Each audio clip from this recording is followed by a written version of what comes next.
हरे कृष्ण कृष्ण कृष्ण हरे हरे, हरे राम राम राम हरे हरे, हरे कृष्ण कृष्ण कृष्ण हरे हरे, हरे राम राम राम हरे हरे, हरे कृष्ण कृष्ण कृष्ण हरे हरे, हरे राम राम राम हरे हरे, हरे कृष्ण कृष्ण हरे हरे.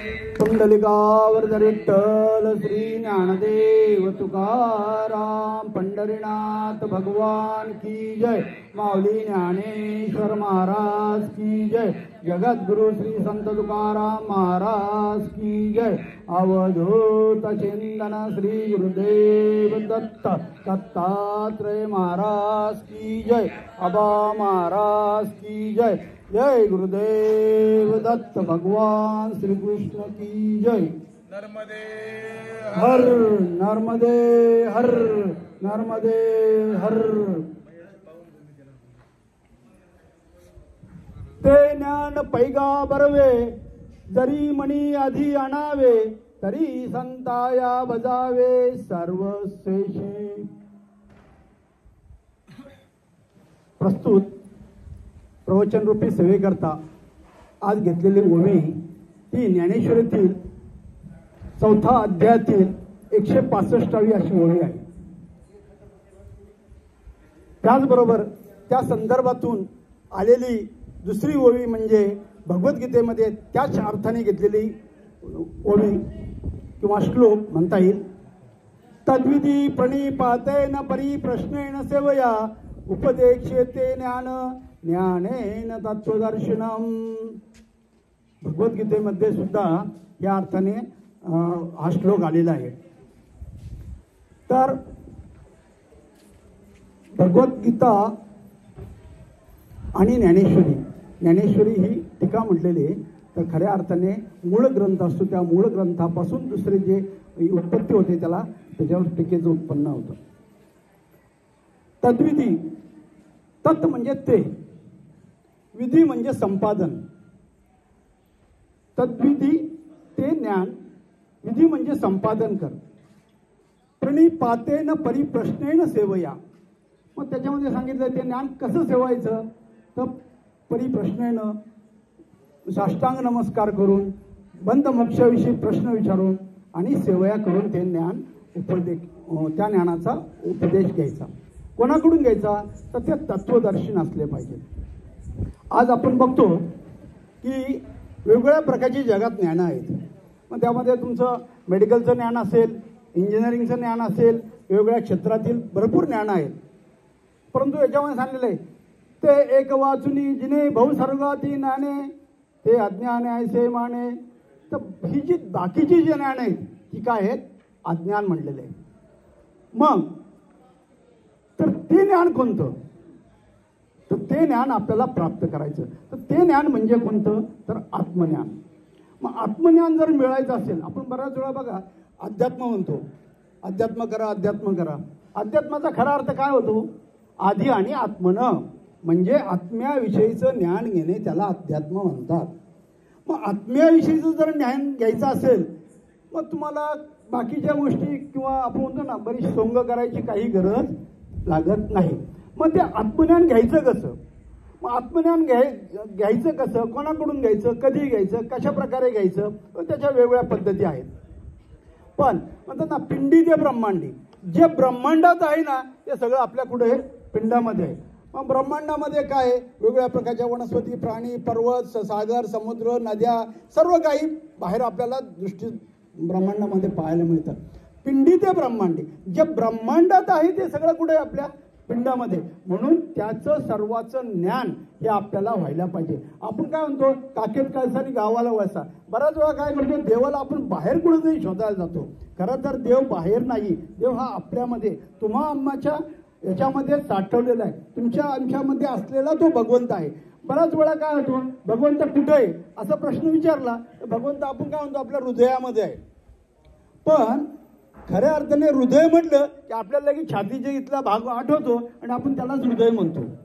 पण जसं म्हणतो ना आपल्या ह्या शरीरामध्ये ही दोन भुवं आहेत, त्या दोन भुवयाच्या खाली असणारा जो भाग आहे त्याला पिंड म्हणतात आणि ह्या दोन भुवयाच्या वरती जो भाग असतो त्याला ब्रह्मांड म्हणतोय. म्हणून अख्ख्या शरीराला काय म्हटलेलं मग पिंड ब्रह्मांड असं म्हटलेलं आहे. आणि हा जीवात्मा ह्या हृदयामध्ये राहतो आणि आत्मा म्हणतो ना जीवात्मा आणि शिवात्मा.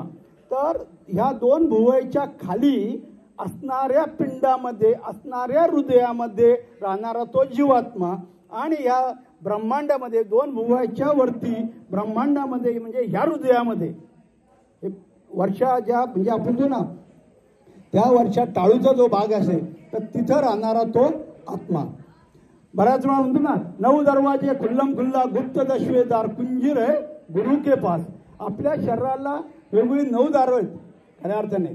तर ही 9 दारं म्हणजे काय आणि दशवेद्वार म्हणजे काय तर खऱ्या अर्थाने तर ही 9 द्वारं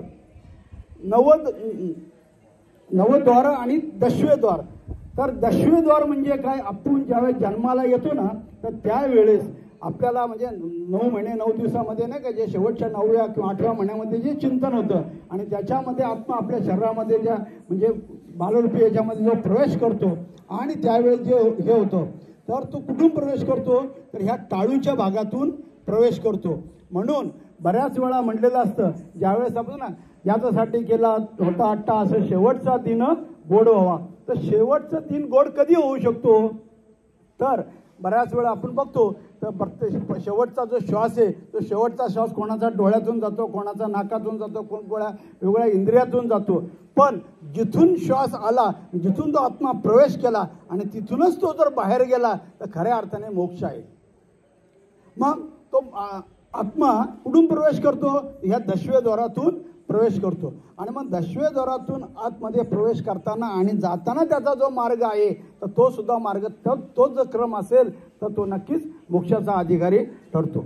म्हणून सांगितलंय की हे जे ज्ञान आहे मग हे ज्ञान घेण्यासाठी किंवा हे ज्ञान आत्मज्ञान मग बऱ्याच वेळा मग आपण म्हणतो ना की वेगवेगळे दर्शनं म्हटलेले आहेत. वैशेषिक दर्शन असेल न्याय दर्शन असेल योग दर्शन असेल सांख्य दर्शन असेल किंवा सांख्य दर्शन किंवा योग दर्शन पूर्वमीमांसा उत्तर मीमांसा अशी वेगवेगळी दर्शनं आहेत. दृश्य दृष्टा आणि दर्शन. बऱ्याच वेळा जो पाहणारा आहे काय पाहतो दृष्टा दृश्य आणि दर्शन.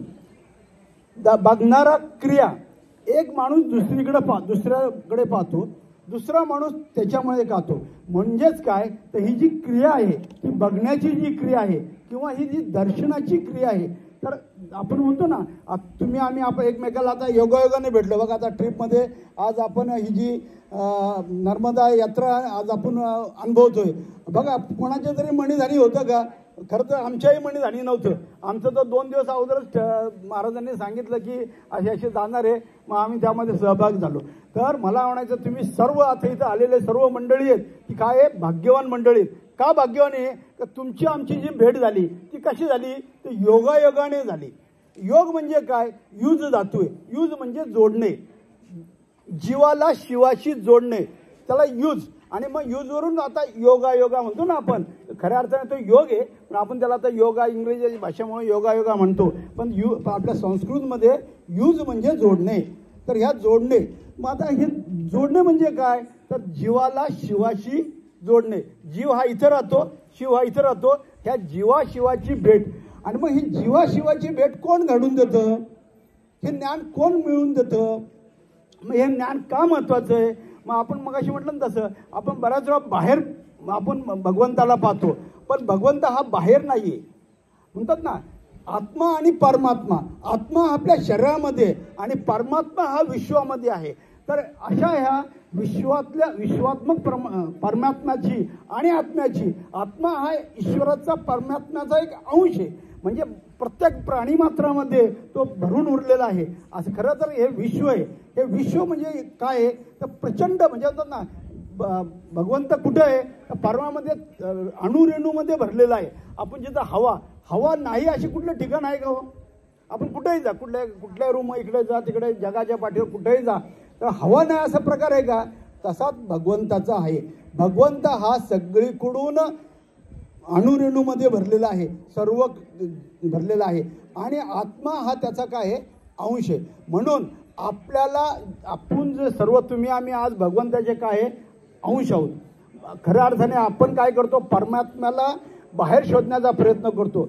दर्शन म्हणतो ना, दर्शन. तर खऱ्या अर्थाने दर्शन म्हणजे काय, दर्शन म्हणजे आता आमच्या स्वरूप संप्रदायाचं एक परंपरा आहे. स्वरूप म्हणजे काय, स्वतःचे आत्मरूप, स्वतःचे आत्मरूप दाखवणारा असा तो स्वरूप. आणि ह्या स्वरूप संप्रदायामध्ये जसा विषय विश्वाचा प्रारंभी जे पहिल्यांदा सर्वात पहिल्यांदा भक्त संप्रदाय होता. भक्त संप्रदायानंतर वैदिक संप्रदाय होता आणि मग वैदिक संप्रदायानंतर 4 जे संप्रदाय उदयाला आले त्याच्यामध्ये स्वरूप असेल, प्रकाश असेल, आनंद असेल आणि तुकाराम महाराजांचा जो संप्रदाय, असे जे 4 संप्रदाय उदयाला आले. अशा असणारे स्वरूप संप्रदाय. मग आता तुम्ही म्हणाल अक्कलकोटचे स्वामीसुद्धा स्वरूप संप्रदायाचे होते, रामदास स्वामीसुद्धा स्वरूप संप्रदायाचे. स्वरूप संप्रदायाचं तत्वज्ञान हेच सांगतं की पिंडी ते ब्रह्मांडी, बाहेर शोधायला जाऊ नका. पिंडामध्येच म्हणजे आपल्यामध्ये स्वतःमध्येच भगवंत आहे. तुम्ही आम्ही सगळे हे भगवंताचे अंश आहे. बऱ्याच वेळा आपलं काय होतो, आपण अहंकार आपल्या मनामध्ये, आपण आपल्याला कुठेतरी कमी लेखतो. तर खऱ्या अर्थाने कमी लेखणं हेच खरं दुर्दैव आहे.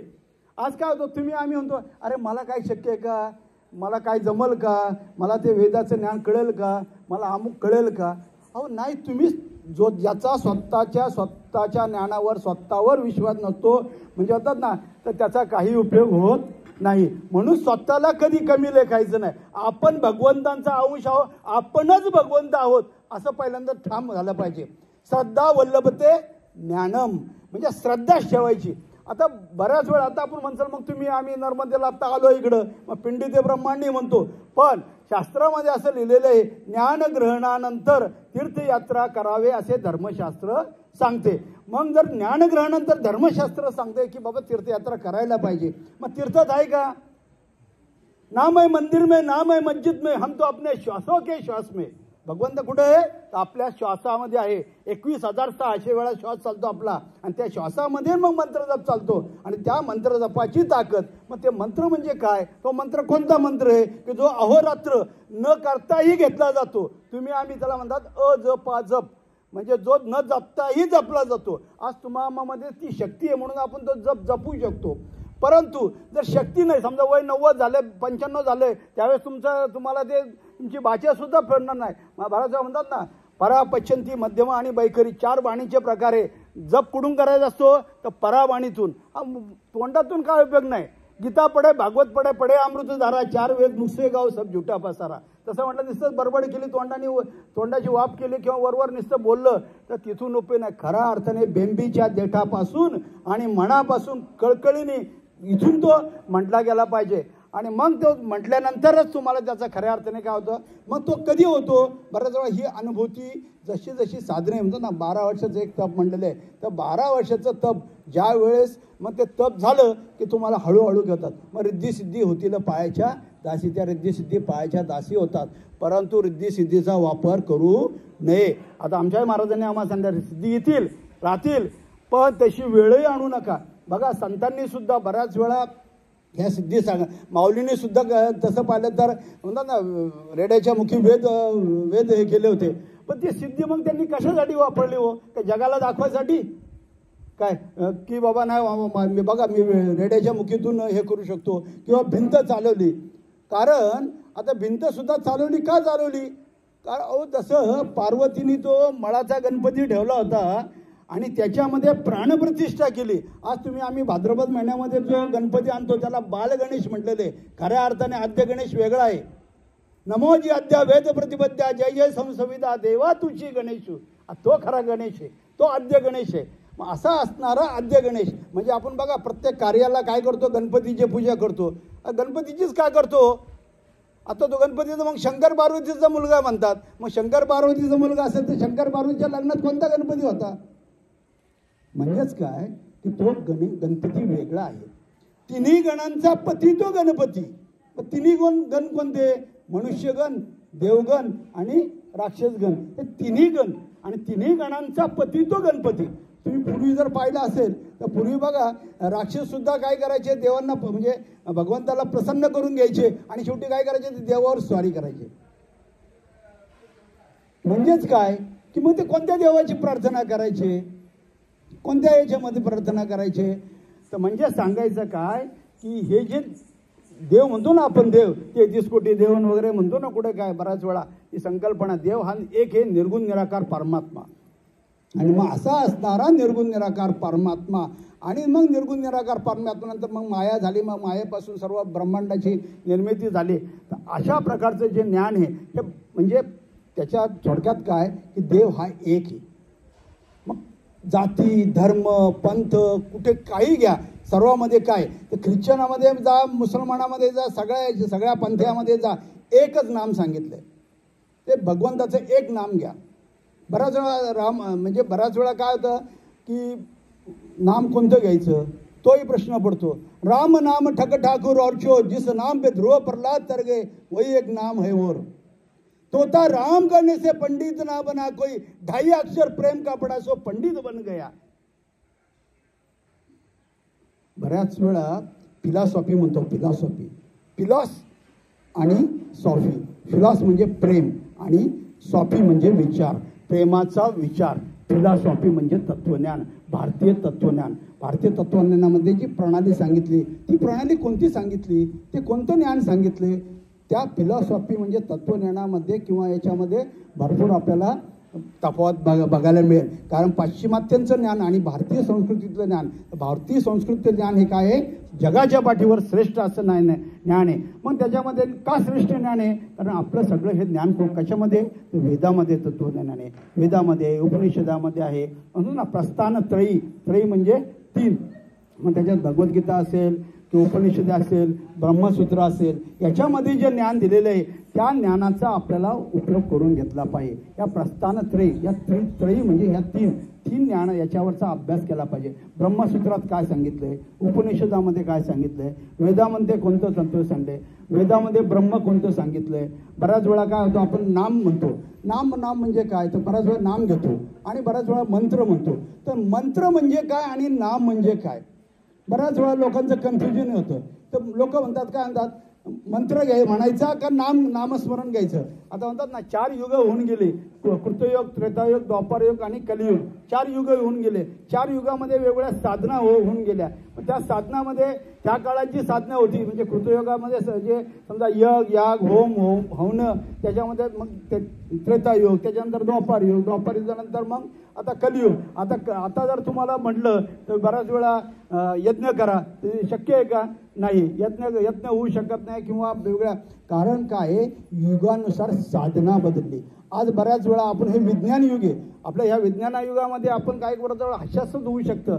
पण सांगायचं काय, आपण सुद्धा काळानुरूप बदललं पाहिजे. आज मोबाईल किती सगळे लोक वापरतात ना, पण मोबाईल वापरतात असं आहे का. बऱ्याच वेळा शेतकरी कुटुंब असेल किंवा कुठल्याही गरीबातला गरीब कुटुंब असेल, तो सुद्धा मोबाईल वापरतो. म्हणजे मग तो सुद्धा मोबाईल वापरतो म्हणजे काय, तो सुद्धा विज्ञानाला काय करतो, साथ देतो. मग विज्ञान आणि अध्यात्म, खऱ्या अर्थाने ही अध्यात्म आणि विज्ञानाची काय सांगड आहे. विज्ञान म्हणजे काय, जिथं विज्ञान संपतं ना तिथं अध्यात्म चालू होतं. काय होतं, जिथं विज्ञान संपतं तिथं अध्यात्म चालू होतं. असं का, कारण बघा तुम्ही बऱ्याच वेळा केसेस असतात, हॉस्पिटलमध्ये एखादा पेशंट असतो, तो डॉक्टर लोक मग हात वर करतो ना, आता काय खरं नाही, तुम्ही घरी जाऊन सेवा करा. पण बऱ्याच वेळा ते घरी येऊन सेवा करा, मग आपले मग घरी जुने आजोबा पंजोबा किंवा आपले घरी जे वडीलधारी मंडळी असतात ते आपल्याला, अरे नामस्मरण कर, अरे नाम जप कर, मंत्र जप कर, तर त्याचा उपयोग होतो. आणि मग तिथून पुढं ते 10-10 वर्ष जगलेले आज पण आम्ही पाहिलेले आहेत. मग असं कसं, डॉक्टरने हात वर केलेले आणि आता त्यानंतरही 10-10 वर्ष काय आहे लोक जगलेले आहेत. म्हणजे त्याचा अर्थ काय की विज्ञान आणि अध्यात्म, आणि म्हणून ना विज्ञान संपतं तिथं अध्यात्म चालू होतं. मग विज्ञान संपतं म्हणजे काय, विज्ञानाला रक्त बनवता येतं का, नाही. पण अध्यात्मामध्ये मेलेला माणूस सुद्धा जिवंत करता येतो. आज खऱ्या अर्थाने आपण जे म्हणतो ना सिद्धी मग आणिमा असेल, लघुमा असेल, वेगवेगळ्या प्रकारच्या सिद्धी आहेत, अष्टदा सिद्धी म्हटलेलं आहे. त्या सिद्धी सुद्धा होतील पायाच्या दासी. तसं पाहिलं तर पाण्यावर चालणे किरकोळ अभ्यास आहे, मेलेला माणूस जिवंत करणे हा सुद्धा किरकोळ अभ्यास आहे. तुम्ही म्हणाल असं कसं काय, आहे तेच ज्ञान आहे. आत्मज्ञान, आत्मजागृती, आणि आत्मजागृती इतकी महत्त्वाची आहे त्या ज्ञानापुढे ते जर ज्ञान प्राप्त केलं तर कशाचीही चिंता राहत नाही. याची देही याची डोळा पाहिलं मुक्तीचा सोहळा, याच देहाने याच डोळ्याने मुक्तीचा सोहळा पारता आलाय. अरे परत पुढचा कसला जन्म आहे माहीत नाही. 84 लाख योनी आहेत. 84 लाख योनीमध्ये आपल्याला मनुष्य जन्म मिळालाय. मनुष्य जन्म हा दुर्बळ आहे. खऱ्या अर्थाने तो जन्म मिळाला म्हणजे आपण किती भाग्यवान आहोत. म्हणतात ना, पाप आणि पुण्य जेव्हा समसमान होतं त्यावेळेस मनुष्य जन्म मिळतो. आणि आपण आज आपल्याला मनुष्य जन्म मिळालेला आहे. आणि ह्या मनुष्य जन्माचा आपण खऱ्या अर्थाने संसार तर सगळे करतात. भय आचार म्हणतात ना, आहार मैथून भय हे प्राण्यांना पण आहे, मनुष्याला पण आहे. पण मनुष्यात आणि प्राण्यामध्ये काय फरक आहे? एक मेंढरू चालले की सगळे मेंढरू त्या मागत जातात. गेली सांगून ज्ञानेश्वरी माणसा परिसर मेंढर बरी. तर सांगायचं काय, आज माणसातला माणूस जागा करण्याची गरज आहे. आणि आज आपण बऱ्याच वेळा होतो, अरे माणसासारखं वाग. अरे माणसासारखं वागायचं म्हणजे काय? म्हणजे याचा अर्थ काय? प्राणी तरी बरे वागतात. असं माणसातला माणूस जाग म्हणजे माणूस खऱ्या अर्थाने आपण माणूसपणाने जगतो का हो? तर बऱ्याच वेळा मनुष्य जगायचं म्हणजे काय? आज आपल्याला जसं म्हणतात ना, अन्नमय कोश, प्राणमय कोश, विज्ञानमय कोश, मनोमय कोश आणि आनंदमय कोश असे जे 5 कोश आणलेले. तर 5 कोशामध्ये सगळ्यात पहिलं तर काय? अन्नमय कोश. आज आपण अन्न खातो. जसं अन्न खावा ना तशा प्रकारे आपल्यामध्ये सत्व रज तम ह्या प्रकृती निर्माण होतात. आज आपण बघतो आपल्या आजच्या याच्यामध्ये तुम्ही 4 दिवस कंटाळला का जेवणाला? नाही ना. का नाही कंटाळला? कारण हे सात्विक जेवण होतं. आणि ह्या सात्विक जेवणामुळे कोणालाही, मला वाटतं इथं काय कोणालाही त्रास झालेला दिसत नाही. आम्ही खरं त्या मंडळाचे, तुमच्या ज्ञानेश्वरी भजनी मंडळाचे आणि त्या आयोजकांचे सगळ्यांचे आभार व्यक्त करतो. खऱ्या अर्थाने त्यांनी सात्विकच जेवण दिलं. आणि ह्या सात्विक जेवणामुळे तुमची प्रवृत्तीसुद्धा सात्विक होते. बघा, राजसिक, तामसिक आणि मानसिक. बऱ्याच वेळा सत्व रज तम रावणाचे 3 होते ना हे. तर त्याच्यामध्ये रावण, विभीषण आणि कुंभकर्ण. तर कुंभकर्ण म्हटलं तर तमोगुणातला, विभीषण म्हटलं तर सत्वगुणातला आणि रावण म्हटलं तर रजोगुणाचा. तसं 3 एकाच कुटुंबात किती आल्या? 3 गुण आले. तसंच पित्त, वात आणि कफ आपल्या सगळ्यामध्ये पण आहे का नाही? आपल्यामध्ये पित्त आहे, वात आणि कफ आहे. फक्त त्याचा असमतोल, म्हणजे बऱ्याच वेळा असमतोल झाला ना कुठल्याही गोष्टीचा, मग तिथं अति झाली, तिथं काय होतं? माती होती. बऱ्याच वेळी तुम्ही जादा खाल्लं तेही पचत नाही. मग ॲसिड जादा झालं की ॲसिडिकमुळं काय होतं? मला पित्त होतं. मग म्हणजे सांगायचं का, ह्या 3 गोष्टी सत्व रज आणि तम या 3 प्रकृतीचा माणसाच्या शरीरावर कसा परिणाम होतो. आणि मग आपण ज्यावेळेस शाकाहारी राहतो तर शाकाहारी का राहायचं? तर त्याच्यामध्ये तामसिक गुण हे काय आले पाहिजे? कमी झाले पाहिजे. आणि मग जेव्हा तामसिक गुण कमी होतात मग त्यावेळेस आपोआपच सत्वगुण वाढत जातात. सात्विक आहार मिळाला केला की होतो. म्हणून मांसाहार करू नये. बऱ्याच वेळा मांसाहार तर फॉरेनमध्ये तिथं वातावरणच तिथलं ते थंडगार वातावरण आहे. तिथं कुठेतरी उपदार मिळालं पाहिजे. आणि ती त्यावेळेची त्यांची जी संस्कृती आहे तर त्याच्यामध्ये सांगले की बाबा मांसाहार केला की मग थोडंसं किंवा बियर पिली, दारू पिली की त्यांचं शरीरामध्ये उष्णता येते. कारण त्यांना कुठंतरी उष्णतेची गरज असते. म्हणून तिकडची आहार विहार पद्धती वेगळी आहे आणि आपल्याकडची आहार विहार पद्धती वेगळी आहे. आणि बऱ्याच वेळा जसं अन्न खावा तशा प्रकारे काय होतं? प्रकृती बनत जाते. आणि ज्या वेळेस आपलं हे म्हणून शाकाहारी राहणं ही अध्यात्मातली पहिली पायरी आहे. म्हणून बऱ्याच वेळा लोकांनी, आज तर इतका महान दिवस आहे, आज खऱ्या अर्थाने ह्या आयोजकांनी आम्हाला जे आज इथे संधी दिली त्यांचं मी खरं तर प्रास्ताविक सांगायचं राहून गेलो, परिहार सांगायचं राहून गेलो. पण त्यांनी जी संधी दिली त्यामुळे त्या आयोजकांच्या सर्वांच्या मी पहिल्यांदा आभार व्यक्त करतो. आणि सर्वांसमोर आम्हाला जी बोलण्याची संधी दिली त्यामुळे आयोजकांची आणि तुम्हा सर्व बंधू आणि भगिनी यांचे सगळ्यांचे तुम्ही आभार व्यक्त करतो. कारण आज हे जे ज्ञान आहे तर हे तद्विधी, तत् म्हणजे ते ज्ञान.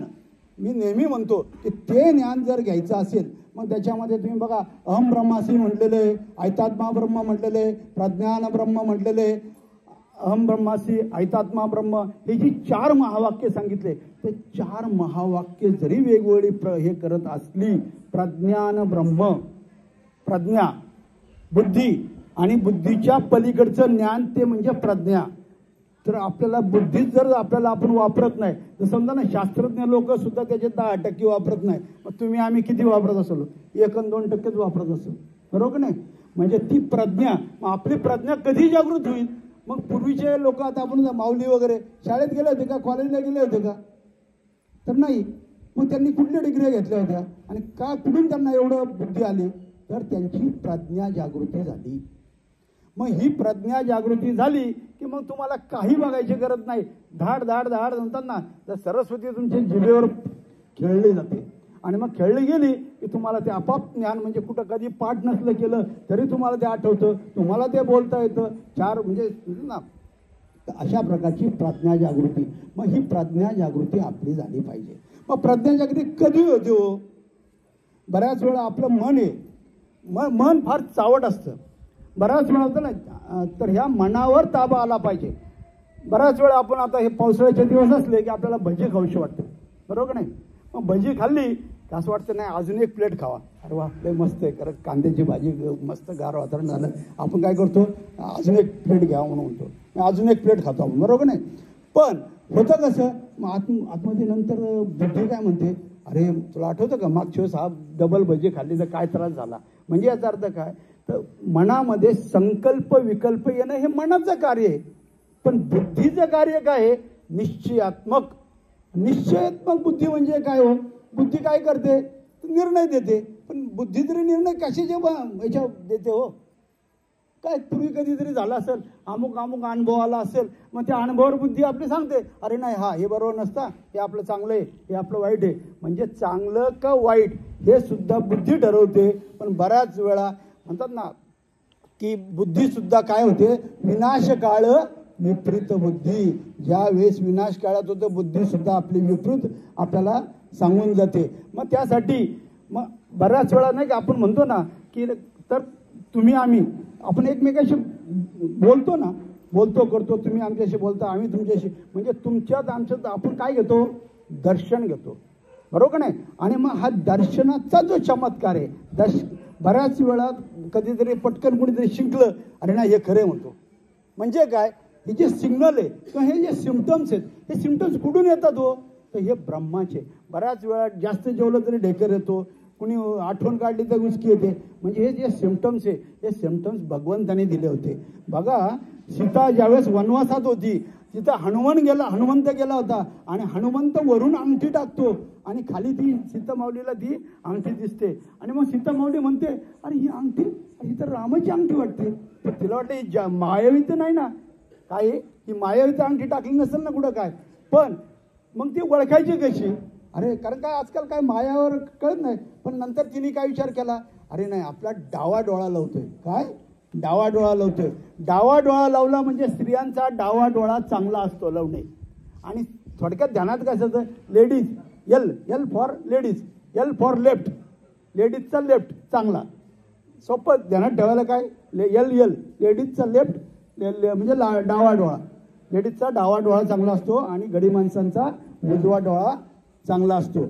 हा सिम्पटम्स कोणाला मिळाला? त्या सीतेमाऊलीला मिळाला होता. आणि त्या सीतेमाऊलीला तो डावा डोळा लावला, त्यामुळे नाही म्हटलं ही रामाचीच नक्की अंगठी आहे. आणि ही रामाची अंगठी रामाच्या दूताच्या माध्यमातूनच आपल्याला काय आहे प्राप्त झालेले. आणि नंतर मग वरती बघतो तर तिथं हनुमंतराय असतात. आणि मग हनुमंतराया काय करतात, खाली उडी मारतात आणि सीतेमाईचं काय घेतात, दर्शन घेतात. दर्शन घेताना एक आता वेगळ्या याच्यामध्ये वेगळी पद्धत आहे. पण आमच्या संप्रदायामध्ये दर्शन घेण्याची एक पद्धत आहे की दुसऱ्याच्या चेहऱ्यामध्ये नजर टाकायची, नजरेला नजर भरायची. बघा, तुम्ही एकमेकाच्या चेहऱ्यात बघितलं तर तुमच्या चेहऱ्यात आमचा फोटो दिसतो आणि आमच्या याच्यात तुमचा दिसतो. तुमच्यामध्ये आम्ही आहोत आणि आमच्यामध्ये तुम्ही आहोत. ही जी पद्धत आहे, मग भेदाभेद आहे का? नाही. आपले तुमच्यामध्ये पांडुरंग आहे, आमच्यामध्ये पांडुरंग आहे. तुमच्या पांडुरंगाचं दर्शन आम्हाला, आमच्या पांडुरंगाचं दर्शन तुम्हाला. बरं, नेत्री झाली ओळख. ज्ञानेश्वरीमध्ये नाही ना, नेत्री झाली ओळख. म्हणजेच काय, ह्या नेत्रामधूनच बऱ्याच वेळा लोकांना आपण पाया पडतो. कुठं काय, त्या पायातून आशीर्वाद किंवा तोंडाने अष्टबुद्धी सौभाग्यवती वगैरे आपण आशीर्वाद देतो. त्या आशीर्वादाचा काही उपयोग नाही. खऱ्या अर्थाने दर्शन घेताना डोळ्यात नजर टाकली तर बऱ्याच वेळा जेव्हा पापणी लावते तेव्हा काय समजायचा आशीर्वाद मिळाला. आज खऱ्या अर्थाने सूर्याचा प्रकाश जमिनीवर यायला 8 मिनिटं 32 सेकंद वगैरे लागतात, बरोबर का नाही? पण आपण डोळे उघडले की सूर्य दिसतो. म्हणजे आपला वेग किती असेल हो? आपला पाहण्याचा वेग हा किती असेल? सूर्याला एवढा वेळ लागतो, पण आपण डोळे उघडले तर काय होतं? म्हणून सांगितलंय तुमचं आमचं दर्शन ज्यावेळेस आपण एकमेकाच्या नेत्रामध्ये पाहतो, फ्रॅक्शन ऑफ सेकंद, किती फ्रॅक्शन ऑफ सेकंद आपली नजर तुमच्यामध्ये, तुमची नजर आमच्यामध्ये, आमची आत्मिक पॉवर तुमच्यामध्ये ट्रान्सफर होते, तुमची आत्मिक पॉवर आमच्यामध्ये ट्रान्सफर होते. ते देणं घेणं. म्हणून संतांना भेटायचं. ते ज्ञान पैगा बरवे जरी म्हणी आधी आणावे, तरी संताया बजावे सर्वस्वेशी. हेच माऊलीने ह्याच्यामध्ये काय सांगितलंय तर हे ज्ञान, ते ज्ञान पैगा बरवे. आता बरवे म्हणजे काय हो? शुद्ध ज्ञान. तो हा विठ्ठल बरवा, तो हा माधव बरवा. आपण बऱ्याच वेळा नाही का अभंग म्हणतो. तर बरवा म्हणजे काय? शुद्ध ज्ञान. कोणतं ज्ञान घ्या? तर शुद्ध ज्ञान घ्या. मग शुद्ध ज्ञान तरी म्हणजे कोणतं? बऱ्याच वेळा आपण म्हणतो ना वेद उपनिषदे हे उष्ट ज्ञान आहे हो. काय आहे? उष्ट ज्ञान. यांनी त्याला सांगितलं, त्यांनी त्याला सांगितलं, त्यांनी त्याला सांगितलं, हे सुद्धा काय आहे? उष्ट ज्ञान आहे. पण ब्रह्म, ज्यांनी ब्रह्म सांगितलं त्याला सुद्धा सांगता येत नाही. मग ब्रह्म उष्ट आहे का? तर नाही. ते काय? शुद्ध आहे. बऱ्याच वेळा शुद्धता. आपण आंघोळ करतो म्हणजे शुद्ध होतो का? हे मलमल काय आहे? नुसतं धुतो आणि आंघोळ करतो, पण त्याने शुद्ध होऊ शकतो का? नाही. आता आपण गंगा स्नान करतो, नर्मदेचं स्नान करतो, त्या शाना म्हणतात ना, तर याच्यामध्ये काय धुतलं जाणार आहे? आपलं शरीर धुतलं जाणार आहे, शरीराचे रोग धुतले जाणार आहे, शरीराच्या माध्यमातून कळत न कळत होणारं पाप धुतलं जाणार आहे. परंतु मन कशाने धुवायचं?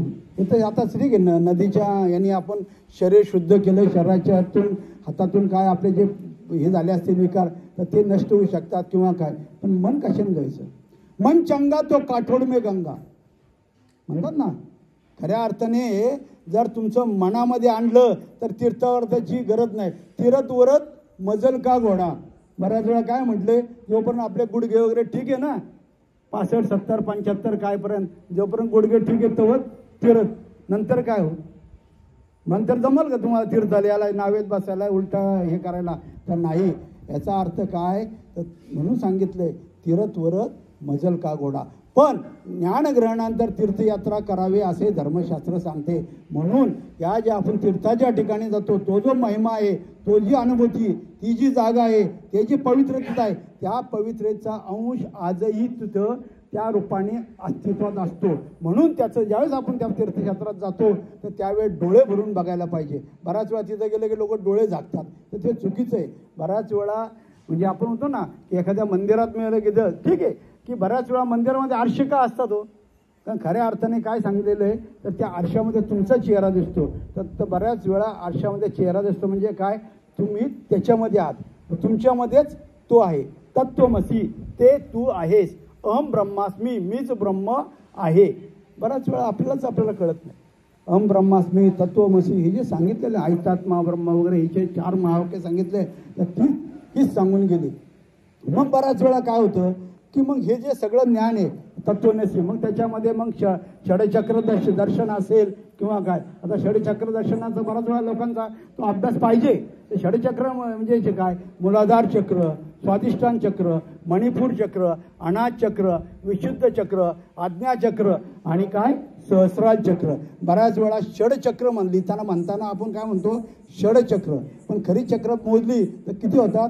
7 होतात. मग असं का म्हटलेलं आहे? कारण हे पिंड आहे, या 2 भुवया आहे ना, या 2 भुवयाच्या खाली षडचक्र आहेत आणि 2 भुवयाच्या वरती हे 7वं चक्र आहे. म्हणून त्याला सांगितलं षडचक्र. पण हे आहेत चक्र किती आहेत? 7. पण त्या 7 चक्राच्या पुढची पण 3 चक्र आहेत. त्यात एक चक्र म्हणजे काय? 8वं चक्र ललना चक्र. ही आतली पडजीप 17वी सुंदरी म्हटलेली आहे तिला. ही पडजीप आहे ना, ती पलट जावी. तर हे ब्रह्मांड आहे. ब्रह्मामध्ये इथं अमृताचं तळ आहे. त्या अमृताच्या तळ्यामधून एक एक थेंब, असं जसं शंकराच्या पिंडीवर नाही का एक थेंब पेडतो, तसा या ब्रह्मांडाच्या अमृताच्या तळ्यातून आपला एक थेंब आपला इथं कुठं पडत असतो? खाली पाझरत असतो. जसं त्या पिंडीवरचं एक थेंब नाही खाली पडतो. एकदम जर 10 बादल्या टाकले तर काय होईल? कशाला ते थेंब टाकत बसायचं?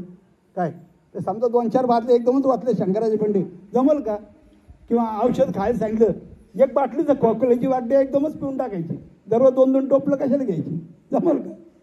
म्हणजे त्याचं महत्त्व, एकदमच जर औषधाची बाटली पिली तर जमत खोकला राहील का? पण ते आपल्याला डॉक्टर काय सांगतात, थोडं थोडं का. तसं शंकराच्या पिंडीत सुद्धा थेंब थेंबतात. तसंच आपल्याला आपल्या जीवनामध्ये मिळालेलं जे आयुष्य आहे ना, त्याचं काय करा, सातत्य ठेवा. दररोज थोडं थोडं करा. अध्यात्म करायचं ना, दररोज थोडं थोडं, जास्त काय एकदम नाही. तू ओव्हरलोड केलं परत नंतर हे संपलं आणि नंतर मग आपण जारे नाही, एकदम जेवलं जमल का?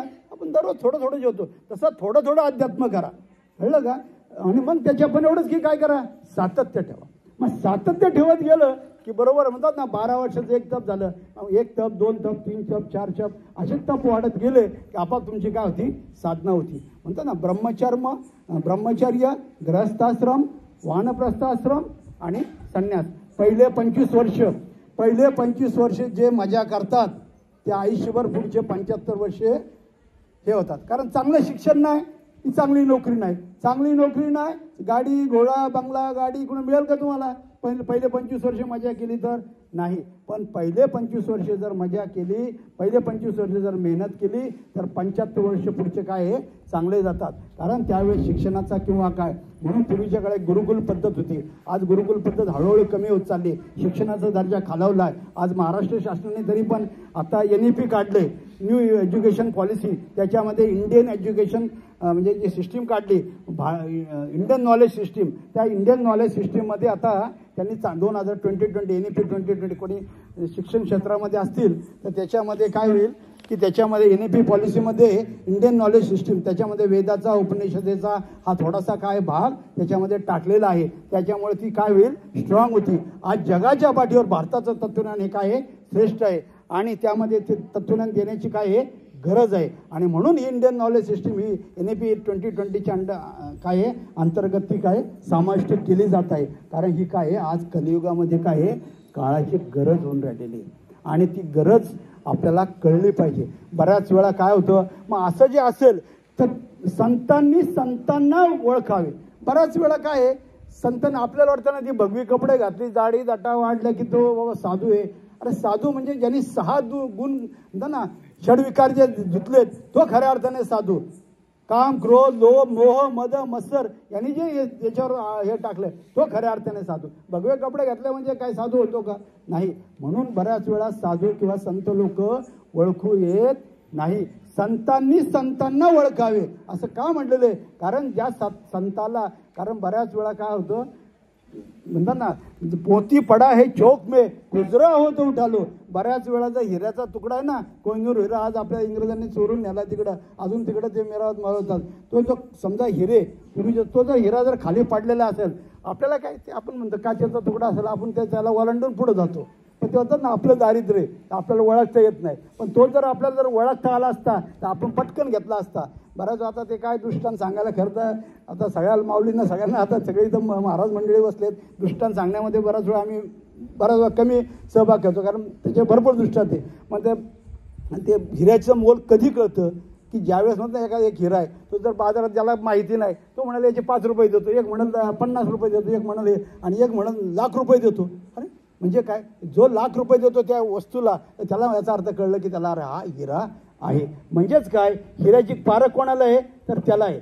म्हणून सांगा मोती पडा आहे चौक में खुजरा होतो उठालो. जो जाणकार असतो ना तो बरोबर काय होतो, उचलून घेतो. म्हणून आज संत सुद्धा जगामध्ये दुर्मिळ झाले नाही. संत दुर्मिळ झाले कारण त्या काळात होते. बराच लोक म्हणतात अरे माऊलीनंतर कोण नाही, तुकाराम महाराजांनंतर कोण नाही. अरे कोण नाही, हे भगवंताचं बॅलन्सिंग आहे, ते बॅलन्सिंग करत राहतात. त्या काळातही संत होते, आजही काळात संत आहे. पण संत ओळखण्याची आमच्यात काय आहे, कुवत कमी आहे. कुवत कमी असल्यामुळे आम्हाला संत ओळखता येत नाही. संताला मग प्रश्न विचारला पाहिजे. तद्विधी प्रणिपातेन परी प्रश्नेन सेवया उपदीक्षते ज्ञानेन तत्वदर्शन. प्रश्न विचारला पाहिजे. कशाविषयी? बंधमोक्षाविषयी. आणि ज्यावेळेस बंधमोक्षाविषयी प्रश्न विचारेल आणि त्यावेळेस तुमचं शंका समाधान होईल, मग त्यांचे पाय धरायला पाहिजे. ते कोणाचे? तत्वदर्शनम, तत्वाला जाणणारे श्रोत्रिय गुरु, श्रोत्रिय असले पाहिजेत. आणि मग अशा गुरूंच्या ते काय करायला पाहिजे, पाय पडायला पाहिजे. आता या कलियुगात काय करतात, सगळ्यांकडे कॉम्प्युटर हे आहे, लॅपटॉप आहेत, मोबाईल आहेत. प्रत्येक वेळा प्रश्न टाकला की उत्तर मिळतं. कशावर? गुगल. काय गुगलला गुरु करायचं का? बऱ्याच वेळा लोक म्हणतात ना आता आमचा गुगलच गुरु आहे. अरे गुगलला जर गुरु केला, गुगल कुठून ज्ञान देतो? मगाशी जसं आम्ही सांगितलं ना, बुद्धी आणि बुद्धीच्या पलीकडे प्रज्ञा. तर बुद्धीतून येणारं ज्ञान म्हणजे हे कुठेतरी अनुभवातलं आहे. गुगलकडे येणारं ज्ञान म्हणजे काय? फक्त संग्रह केलेला आहे. अरे आमचे महाराज म्हणायचे बऱ्याच वेळा हे जे ना, जिसको भाया उसने कुत्ता काटके खाया, ज्याला आवडतो तो काहीतरी करतो. अरे मग ते हे का? तसं याच्यामध्ये एका वर्षाला 8 कोटी पुस्तकं निर्माण होतात. किती? दरवर्षी एका वर्षाला 8 कोटी पुस्तकं. या 8 कोटी पुस्तकामध्ये काय ज्ञान हो? मग आज तेच ज्ञान आपल्या गुगलला टाकलं जातं. बऱ्याच वेळा आपण काय करतो? त्याचा अनुभव घेतो. पण ते खरं ज्ञान आहे का हो? त्याच्यामध्ये बऱ्याच वेळा आपण व्हॉट्सअपला मेसेज काल का कधी एक सकाळी काय मेसेज टाकला तर कोणीतरी, हा मेसेज 4 लोकांना पाठवा म्हणजे तुम्हाला काहीतरी प्राप्त होईल. आम्ही त्याच्यामध्ये खाली टाकलं अंधश्रद्धा नको. अरे मग ते काम धंदेच लोकांनी करायची गरज नाही हो. ते मेसेजेस फॉरवर्ड करत बसं ना, चला यांनी त्याला पाठवलं, त्यांनी त्याला पाठवलं. अहो हा धंदा होऊन बसलेला आहे. आज व्हॉट्सअपवाल्यांचा या लोकांचा धंदा आहे. आज तुम्ही नुसतेच मेसेज फॉरवर्ड करले, काम धंदा करू नका. उपयोग आहे का हो? अशाने जर पैसे मिळत असले तर काय बघायला पाहिजे? कर्म, भक्ती, ज्ञान आणि मोक्ष.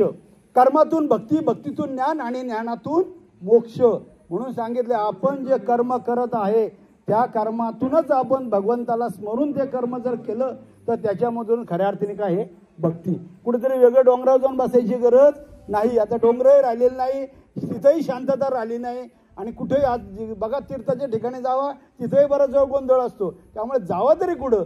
म्हणून सांगता ब्रह्मचर्य, गृहस्थाश्रम. पहिले 25 वर्ष हे करा, पुढचे 25 वर्ष गृहस्थाश्रम करा, चांगला पैसा कमवा. म्हणतात ना धर्म, अर्थ, काम आणि मोक्ष. अर्थ सुद्धा पाहिजे, काम सुद्धा पाहिजे, मोक्ष सुद्धा पाहिजे. तर हे पहिले म्हणजे गृहस्थाश्रम. मला वाटतं आत्ता जी इथं बसणारी सगळी मंडळी आहेत हे गृहस्थाश्रम पार केलेले असले बहुतेक दिसतात आम्हाला. सगळे कुठे आहेत? वानप्रस्थाश्रम असतात. मग वानप्रस्थाश्रम याचा अर्थ काय? वनात जाऊन राहणे का? नाही. मग काय करायचं? तर आपल्या सासू सुना काय हे असतील, कुठं काय मुलं बाळं असतील, बघायचं नाही त्यांच्या. काही भाजी केली करू दे, हे अमुक केलं करू दे, यांनी एवढं कमवलं कमवू दे, पोरावर द्या ना. बऱ्याच वेळा डेलिगेशन ऑफ म्हटलेलं आहे. काम तुम्हाला डेलिगेट करता आलं पाहिजे. ज्याला काम डेलिगेट करता येत नाही, सगळं एकट्याने करायचं म्हणाल जमल का? आज हे सुद्धा नियोजन जे आता आपलं होतंय एकट्याने होतंय का? फक्त सचिन घारे साहेब करतात का? किंवा अमुकच करतात का? नाही. तर तुम्ही आम्ही सगळे मिळून त्यांना हे करतोय. किंवा आज आपले काय म्हणतात त्याला, येडे पाटील आहेत, आपले हे अध्यक्ष आहेत, किंवा सगळीच मंडळी महाद इथे आहेत. ते म्हणजे काय? कोणतंही काम हे एकाने होत नाही. 10 का लकडी 1 का बोजा. एक काम जर असेल ते 10 लोकांनी जर वाटून गेलं तर काय पटकन होतं. आणि ते एकटा कवर करत बसलं जमल का? तर नाही. तर सांगायचं काय? वानप्रस्थाश्रम. तर आपलं हे जे वागता वानप्रस्थाश्रम म्हणजे आपण आपल्या संसारामध्ये न राहता असून नसल्यासारखं राहायचं. संसारात तर राहायचं, जायचं नाही कुठं, पण असून नसल्यासारखं. म्हणजे कुठंतरी अलिप्तता ही झाली पाहिजे. आज तुम्ही इकडे सगळे आलात, घरी चाललंय नाही व्यवस्थित, काय नाही, कोणावरून कोणाचं राहत नाही. बऱ्याच वेळा तुम्ही म्हणता अरे आपण इकडं आलो तीर्थयात्रेला 15 दिवस काय व्हायचं घरी? अहो काय होत नाही, तुम्ही गेला तरी काय होत नाही. तुम्ही इथं आहे ना, उलट ते म्हणते बरं झाले गेले ते. काय की सांगायचं काय आहे? काही कोणापासून वाचत नाही हो. ते त्यांचं ते करतात सगळं. अहो हे ज्याला चोच दिली त्याला दाणा दिला. म्हणजे ज्याला कुठलंच कोणी जगात उपाशीही पडत नाही आणि कोणा वाचून कोणाचं राहत पण नाही. त्या काल एक मंदिर बघितलं का? सासूच्या डोक्यावर सून. बरोबर, सगळ्यांनी बघितलं का नाही? त्याचा अर्थ घेतला का काय? सासू काल इथंच होतं ना मंदिर आपलं, काल संध्याकाळी काल मंदिरामध्ये सासूच्या डोक्यावर सून. याचा अर्थ काय? ते एक प्रतीक म्हटलं तर ठीक आहे. आता तसंच चित्र आहे की नाही? सुनाचं आहेत का नाही डोक्यावर आता सगळ्या सासूंच्या? सांगायचं काय? तर ही सासू वेगळी आणि सुना माय. मग आता ते अभंग म्हणतात ना, तुकाराम महाचे सुद्धा काही याच्या अभंग आहेत. तर त्याच्यामध्ये माय बाप गाडावे, नंतर हे करावे, असे जे ग्रंथ. मग ते कोणतं? हे काम क्रोध लाभा. तसं ही जी सून आणि ही जी सासू, तर ही सून कोणती? तर ही मायारूपी सून आहे. कोणती आहे? मायारूपी सून. आणि ही सासू कोण आहे? तर ती आदिशक्ती माया आहे. बऱ्याच वेळा त्या आदिशक्ती मायाचं काय होतं? तिने कितीही चांगलं द्या, एवढं ब्रह्मांडाची रचना केली तरी ती आदिशक्ती असणारी जी आहे तर ती काय म्हणते? तिला इसून काढ, काय नाही हे करते. तसं अर्जुनाला जसं झालं होतं ना, अरे हा काय मला शिकवतो, हा तर मला श्रीकृष्ण काय शिकवतो, आत्ताच आहे हो, त्याच्यात माझ्यात किती फरक आहे. युद्धाच्या काळी श्रीकृष्णाचं वय होतं 118 आणि अर्जुनाचं वय होतं 112, फक्त 6 वर्षाचाच फरक होता. बराच वेळा अरे बाबा तू नाही, तुला सगळे पुढचे जन्म आठवतात का. ही पूर्वी सूर्याला ही गीता सांगितली होती, तुझे गीता ही 3ऱ्या वेळा सांगतो. बऱ्याच वेळा आम्हाला जवळ असलं ना तिथं कळत नाही. बऱ्याच म्हणतात ना, पिकतं तिथं विकत नाही. जवळच्याच लोकांना आपली किंमत राहत नाही.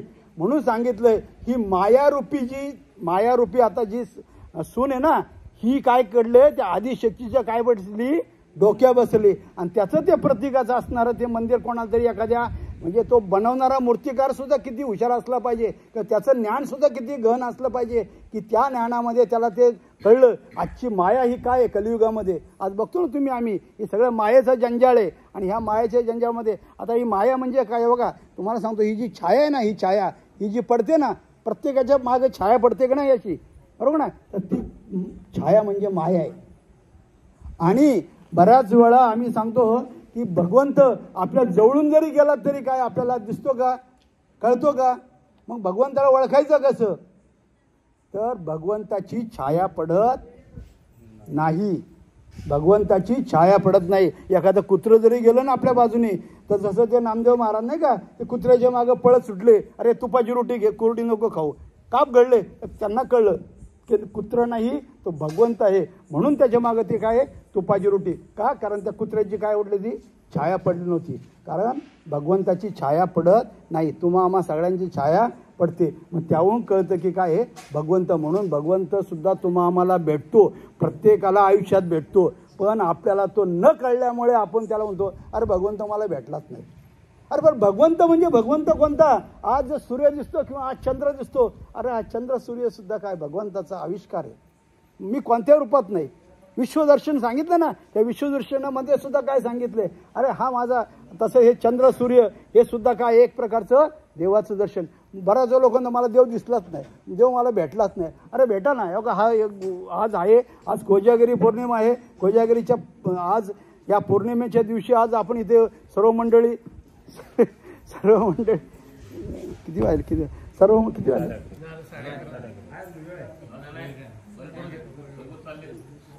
बरं ठीक आहे असो. नाही मग 12चं टायमिंग धरू ना थोडंसं जरा. बरं ठीक, बरं ठीक, तर बरं ठीक आहे.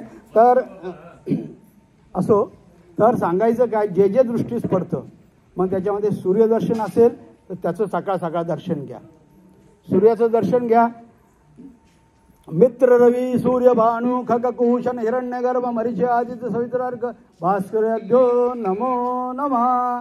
सूर्याचं दर्शन घ्या, चंद्राचं दर्शन घ्या. जे जे आपल्या पृथ्वी तलावर जलात जे जे दिसतात त्याच्यात जे जे भेटीचे भूत ते मानी जे भगवंत असं म्हटलेलं आहे. त्यामुळे या प्राणीमात्रामध्ये, ह्या जगामध्ये, ह्या विश्वामध्ये आणि आपला जर मनुष्यदेह आणि ह्या मनुष्यदेहामध्ये जर कल्याण करायचं असेल तर त्या सांगितले ते ज्ञान पैगावरवे जरी म्हणी आधी आणावे तरी संताया बजावे सर्वस्वेची. म्हणून संतांना भजायला पाहिजे, गुरूंना भजायला पाहिजे. आयुष्यामध्ये प्रत्येकाने गुरु केलाच पाहिजे. निगुराचं शास्त्रामध्ये तोंड सुद्धा पाहू नये असं सांगितलेलं आहे. आयुष्यामध्ये येऊन प्रत्येकाला गुरु हा करायलाच पाहिजे. गुरु विना ज्ञान नाही. नाही तर तुम्ही म्हणता आपल्या गुगलला गुरु केलं जमणार नाही. तद्विधी प्रणिपातेन परिप्रश्न सेवया उपदेशते ज्ञान ज्ञानेन तत्वदर्शनम. तत्वाला जाणणारे किंवा जे श्रोत्रिय असे गुरु असतील, आणि गुरु हा परंपरेतला असला पाहिजे. स्वयंघोषित गुरु झाला, भगवे कपडे घातले की कुडपाड काहीतरी लिंबाचं टमाट्याचं पाणी दिलं की झाला गुरु महाराज, तर त्याच्या महाराजाच्या नादी लागू नका. अंधश्रद्धेला बिलकुल थारा देऊ नका. हा जयेंद्र हा सुरेंद्र कळलं पाहिजे. याला मानायचं की याचे पाय धरायचे की नाही धरायचे, हा जयेंद्र सुरेंद्र आपल्याला कळलं पाहिजे. कारण आपल्याला बुद्धी, आपण मनुष्य आहोत आणि अशाच मनुष्याचे, अशाच गुरुचे, अशाच संतांचे पाय धरा. उगाच काय म्हणतात ना, नमन नमन मे फेरे दगाबाज दुप्पट नमे, जो असा नमसतो. बऱ्याच वेळा राजकारणी माणसं असे करतात, इथून नमस्कार करतात, नमस्कार केला की आपल्यावर अरे लय लय चांगला माणूस. नमन नमे दगाबाज असतात तेवढेच. नमन नमन मे फेरे दगाबाज दुप्पटमय. तसंच या पृथ्वी तलावात सुद्धा बरेच महाराज, साधू संत बऱ्याच वेळा किंवा काय ढोंगी साधू संत येतात, त्यांच्या नादी लागू नका. अंधश्रद्धाच्या म्हणून सांगते परिप्रश्नेन सेवया. आपण जे प्रश्न विचारणार आहे त्या प्रश्नाचं जर आपल्याला व्यवस्थित उत्तर मिळालं, ते पण शास्त्राच्या आधाराने मिळालं, तर त्याचं आपलं समाधान झालं. तर त्या गुरूंचे पाय भरा. गुरु हा गुरु परंपरेतला असला पाहिजे, गुरु परंपरा श्रेष्ठ पाहिजे, म्हणून त्याला संप्रदाय म्हणतो. संप्रदाय याचा अर्थच काय होतो? कुठलाही संप्रदाय म्हटला सम्यक प्रदान. सम्यक म्हणजे काय? चांगले, आणि प्रदान म्हणजे देणे. जे मागून आलेलं ज्ञान आहे ते सम्यक आहेत आणि चांगलंच आहे, म्हणून ते प्रदान करायचं. म्हणून हे संप्रदायाची निर्मिती ही त्याप्रमाणे झाले. अशा प्रकारे काय करा, सर्वांनी आयुष्यामध्ये गुरु करा. गुरुविना ज्ञान नाही. आणि त्यानुसार आपण सर्वांना आम्ही ह्या कोजागिरी पौर्णिमेच्या शुभेच्छा देतो. आज आम्हाला सर्वांची भेट झाली. हा खऱ्या अर्थाने योगायोग आहे, ब्रह्मयोग आहे. मी आपल्या सर्वांचे आभार व्यक्त करतो. आणि ह्या प्रवचनरूपी सेवेला आम्हाला जी संधी दिली त्याबद्दलही आम्ही त्यांची दिलगिरी व्यक्त करतो आणि त्यांचे मनपूर्वक आभार व्यक्त करतो. धन्यवाद. पुंडलिका वरदे विठ्ठल श्री ज्ञानदेव तुकाराम पंढरीनाथ भगवान की जय. माऊली ज्ञानेश्वर महाराज की जय. जगद्गुरु श्री संत तुकाराम महाराज की जय. अवधूत चिंतन श्री गुरुदेव दत्त दत्तात्रेय महाराज की जय. अबा महाराज की जय. जय गुरुदेव दत्त भगवान श्री कृष्ण की जय. नर्मदे माते की जय. नर्मदे हर हर, नर्मदे हर हर, नर्मदे हर हर. आता विश्वात्मके देवे येणे वागेतने तोषावे. तोषोनी मत द्यावे पसाये दान हे. घे गळांची व्यंकटी सांडू तया सत्कर्मी रती वाढू. भूता परस्परे जडो मैत्र जीवांचे वृतांचे तिमिर जावो. विश्वस्वधर्म सूर्ये पावो. जो जे वांछिल तो ते लाहो. प्राणीजात वर्षत सकमंडळी ईश्वरनिष्ठांची मांदियाळी. अनवरत भूमंडळी भेटो तया भूता. कला कल्पतरूंचे आरव चेतना चिंतामणीचे गाव. बोलते जे अर्णव ईशांचे चंद्रमे जे लांछन. मार्तंड जे तापहीन ते सर्वाही सदा सज्जन. सोय रे हो तू किंबहुना सर्वसुखी. पूर्ण होणे तिन्ही लोकी. भजी आदि गुरुखी अखंडित आणि ग्रंथोपजीये. विशेषू लोकीये दृष्टादृष्ट विजय होवावे जे. एक म्हणे ईशेश्वरावो हा होईल दान पसावो. येणेवरी ज्ञानदेवो सुखिया झाला. येणेवरी ज्ञानदेवो सुखिया झाला. येणेवरी ज्ञानदेवो सुखिया झाला. शांती शांती शांती.